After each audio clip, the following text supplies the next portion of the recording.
All right, welcome to the Google course. We're going to take a look at Gmail today, but first we have to log into Google and Google Apps for Education. So hopefully you've got your username, you've got your password.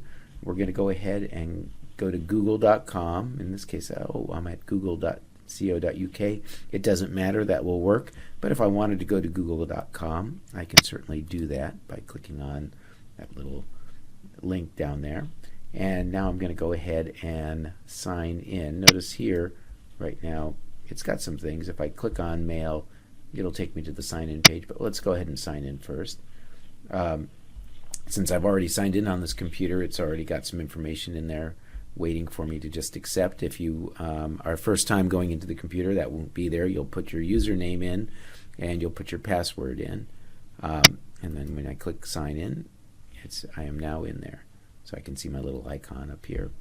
Now I can just click on this Mail link right here, and that would take me to Google Mail. Or you have something called a launcher, and that also gives you some options. You can see there's other places you can go now if you wanted to go to Google Drive, which is your storage, and we're going to be getting to that later on in the course. You can go to Search, which is where we're already at. You can go to Google Calendar, Google Groups, Google Contacts, Admin, YouTube, and etc. So I'm going to go ahead and click on the Mail icon, and it should take us to Google Mail. You can see it logged in, and it brings us right into my inbox. And if you're used to online mail systems, you're probably pretty familiar with the way this thing looks. Okay, now let's explore the interface a little bit. If you're in full screen mode, you can adjust how it appears by clicking on one of these, Cozy, on larger displays. It just sort of separates the text and things, so that's the display density. You've got some choices there. You can configure your inbox. If you want to add some tabs to enable, you can add those.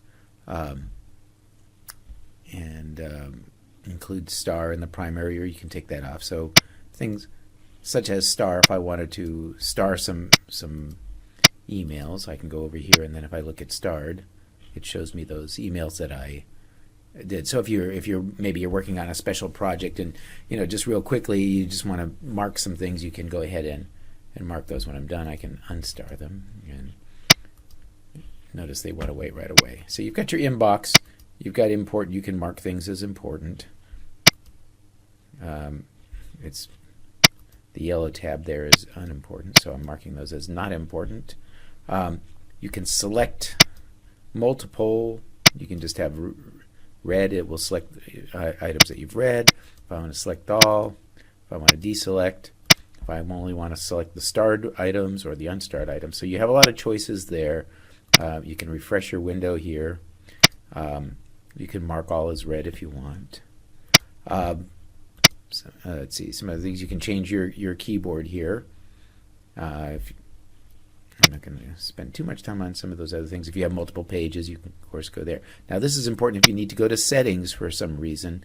You can also do that right here. And we're going to talk about some things that you can do in settings very quickly. You can look at themes as well. There's some different themes if you want. You can change the way it looks. Maybe we'll go to spearmint. So, and now notice I've got a little bit different look about it. So I'll go back to my inbox, and notice my theme is now applied. So the next thing I want to talk about is using filters or labels. This is going to be a really powerful tool if you want to create a label for each of your classes, and then have students, when they email, they'll automatically be sent to that class, or even a particular assignment, such as the first assignment where you send me a message and I've asked you to put something very specific in the subject area. So I'm going to go over here to settings, and notice a new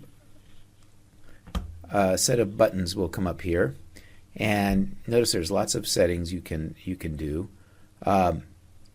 But what we want to do is I'm going to do a filter, And so a filter allows me to have email automatically put in a certain place or a label.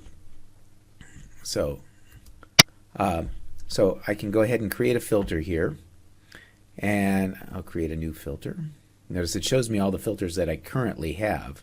So for instance, I have this one here, matches if it's from Pat Ridge at student, so only from Pat's at student account.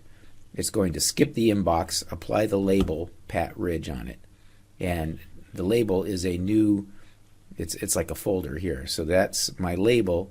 And if I were to go there, you'd see an email that came from Pat Ridge.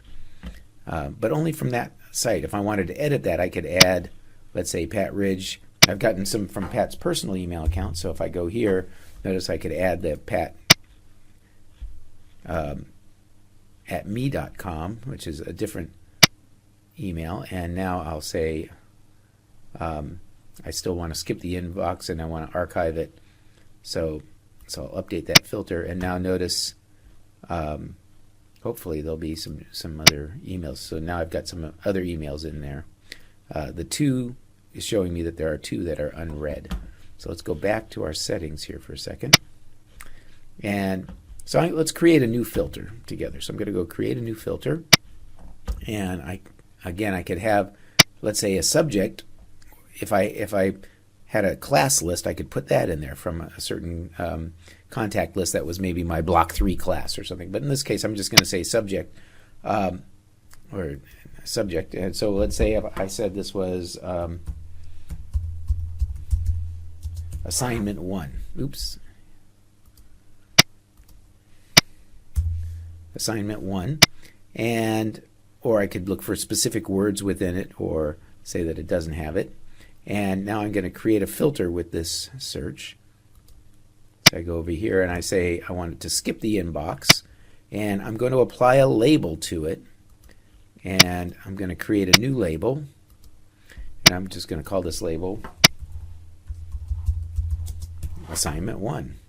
I could nest it under some of my existing labels, so maybe if I had a class and I had block 1, block 2, block 3, block 4 of that class, I could nest it under the class name and if I wanted. But I'm just going to leave it as without nesting it. I'm going to create that, and notice now there's my assignment 1 label. So if you were to send me an email with assignment 1 in the subject area, it would automatically be placed in there, and I would see it when I go here.